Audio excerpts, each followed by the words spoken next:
An island, for its size perhaps the most famous in the world, occupying a glorious place in history, Malta.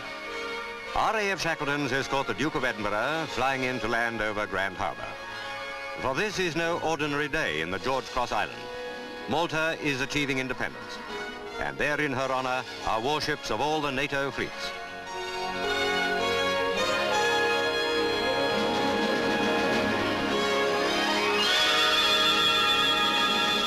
No stranger to men of war is this stout fortress, so long a base of the Mediterranean fleet, closely united in peace and war with Great Britain.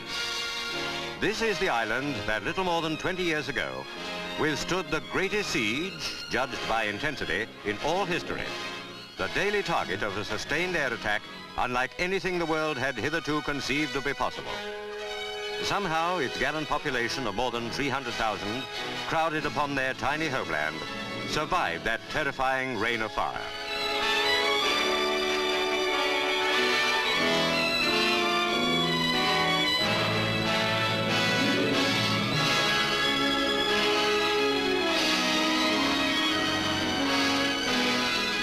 Salute now the arrival of Prince Philip, coming to represent the Queen. Archbishop Gonzi, Premier Borg Olivier, and the Governor were on the airfield to welcome him. And first to greet His Royal Highness was the Governor, Sir Maurice Dorman.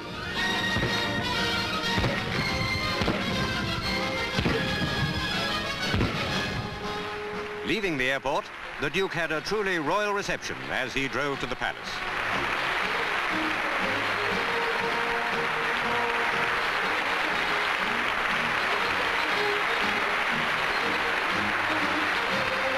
Much treasured here is the tribute paid to Malta for her wartime bravery, the George Cross, presented to the island by King George VI. The wartime unity of the people has not survived the test of peace. The Labour Party demonstrated against the terms of independence, maintaining that they will make Malta a vassal of Britain and leave her powerless to withstand the political influence of the Roman Catholic Church. But in the majority of the people, there was a carnival spirit with no hint of dissatisfaction. One of the floats represented the George Cross. Commonwealth Minister Duncan Sandys, with the Premier, awaited the Duke, who has officiated at other independence celebrations. With that sense of humour which distinguishes him from most royal personages in their official duties, he once said to a newly independent Prime Minister, "I suppose you wouldn't care to change your mind?"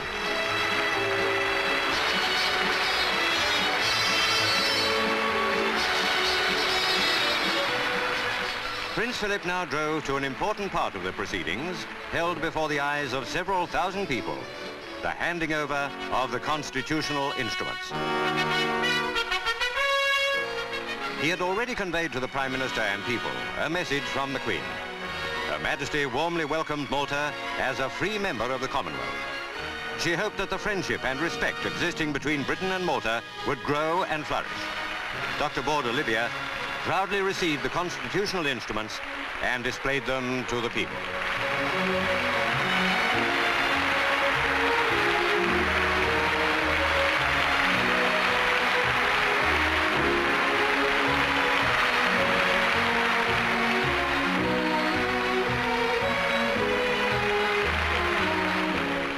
Near midnight, the new flag of independent Malta was to be unfurled with full ceremonial.